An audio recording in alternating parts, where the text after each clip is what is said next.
సంచలనం సృష్టించిన చిత్తూరు జిల్లా ఏర్పేడు ప్రమాద ఘటన అధికార తెలుగుదేశం పార్టీ ఇసుక మాఫియా ఆర్డర్లకు తిరుగులేదని సాక్ష్యం నిరూపించింది. ప్రభుత్వం పైకి చెప్పిన విధంగా నిజంగానే ఇసుకను ప్రజా అవసరాల కోసం మాత్రమే ఉపయోగించుంటే, అత్యాశకు పోకుండా ఇసుక మాఫియాపై తక్షణ స్పందించుంటే ఎయిర్పోర్టులో 17 మంది అమాయకుల ప్రాణాలు గాల్లో కలిసిపోయేవి కావు.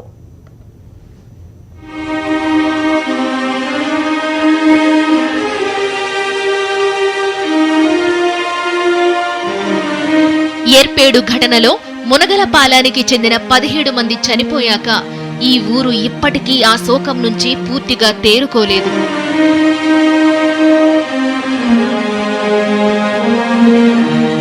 ఇక్కడ దిగి బస్ దిగి పోవాలన్నా ఇబ్బందిగానే ఉంటుంది. బాధ బస్కి వెళ్ళేటప్పుడు, బస్ దిగి ఊర్లోకి వెళ్ళేటప్పుడు వీళ్ళు కనిపిస్తూనే ఉంటారు కదా, ఆ బాధ ఎప్పుడు కనిపిస్తూనే ఉంటుంది. ఇప్పుడు ఆ రోజు ఇసుక తీగిపోయింటే, ఆ రోజు అక్కడికి ఏర్పేడికి వెళ్ళకపోయింటే వీళ్ళందరూ ఉండుంటారు కదా, ఊర్లో జనమే లేకుండా పోయినారు, సగం ఊరే లేకుండా పోయింది అనేది బాధ.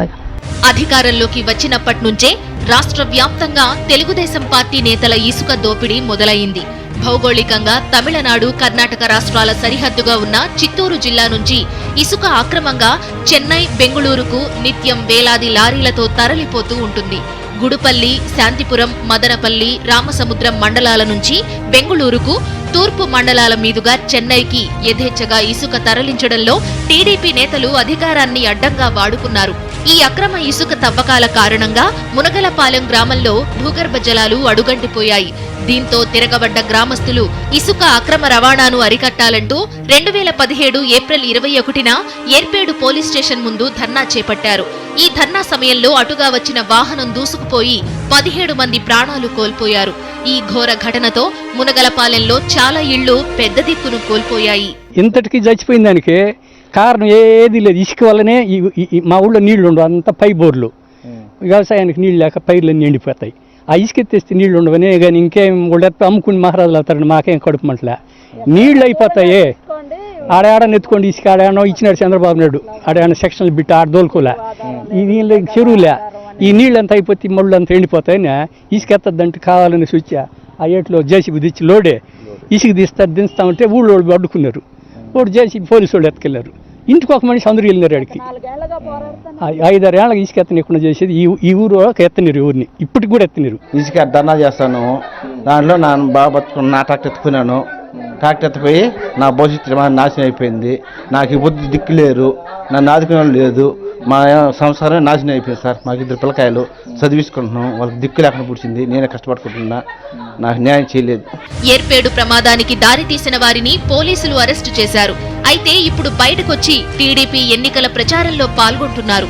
శ్రీకాళహస్తి టీడీపీ అభ్యర్థి బొజ్జల సుధీర్ వెంట తిరుగుతూ కావలసినవన్నీ సమకూర్చుతున్నారు. వాళ్ళు అడుగులు తింటున్నారు, ఇసుక తింటున్నారు, మేము ప్రజలకు సేవ చేసేదానికి వచ్చినాం. ప్రజలందరూ కూడా ఆలోచించారు, అబద్ధాలు నమ్మరు. ఎన్ని రోజు ఒక్కొక్కటి చెప్తారు. పాత సినిమాలో ఒకటి ఉంది, వాడు కుక్కను తీసుకొని పోతా, మేకను తీసుకొని పోతా ఉంటాడు. దాన్ని కుక్క అంటే ఒక రోజు నమ్మడు, 2వ రోజు నమ్మడు, 3వ రోజు నమ్మడు. 10 మంది రౌను అది కుక్క అంటే వదిలేసి వెళ్ళిపోతారు, ఆ మేకను కోసుకొని తింటారు. అట్ట మీడియా తయారైపోయింది. జగన్మోహన్ రెడ్డి మీద లేనిపోయి రోజు ఆబండాలు. కానీ ఈరోజు ప్రతి ఒక్క వైఎస్ఆర్ కార్యకర్తలు, ప్రజలందరూ ఒక ఛానల్లా తయారైపోయినారు. పశ్చిమ గోదావరి జిల్లాలో ఇసుక మాఫియా తహసీల్దార్ వనజాక్షిపై దాడి చేస్తే సీఎం చంద్రబాబు ఆ దాడి చేసిన ఎమ్మెల్యే చింతమనేనికి అండగా నిలిచారు. ఏర్పేడు ఘటనలో మాత్రం ఎందుకు ఇసుక మాఫియాను అడ్డుకోలేదంటూ తహసీల్దార్ను సస్పెండ్ చేశారు. అందుకే ఈసారి ఎన్నికల్లో ఫలితాలను ముందే తేల్చేశారు ఈ గ్రామ ప్రజలు. మంచి చెడ్డ ఏమిలే, కాళ్ళు దెబ్బలు తగిలిన కూడా ₹1 ఇయ్యలే పాపం. అప్పుడు ఇచ్చినారు ఆపొద్దు, జగన్ వాళ్ళు వచ్చినాడు, అంతేగాని మళ్ళీ ఏమి రాలే. అంతా తెలిసి వాళ్ళంతా ఇసుకదోలే కదా మహారాజులు అయినరా, కోట్లు సంపాదించినరా.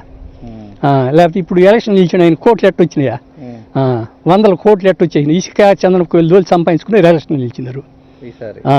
అది ఎస్వి నాయుడికి రావాల్సిన టికెట్ డబ్బుతో మార్చుకున్నారు. కాళహస్తికి మాత్రం తెలుగుదేశం కష్టమే, భీమసూరుడు గెలుస్తాడు. మునగలపాళ్యం గ్రామ ముఖద్వారం వద్ద అమరవీరుల స్తూపం ఏర్పాటు చేసిన గ్రామస్తులు ఇసుక మాఫియాకు అండగా ఉన్న తెలుగుదేశం ప్రభుత్వం మరోసారి అధికారంలోకి రాకుండా చేస్తామని ప్రతిజ్ఞ చేశారు.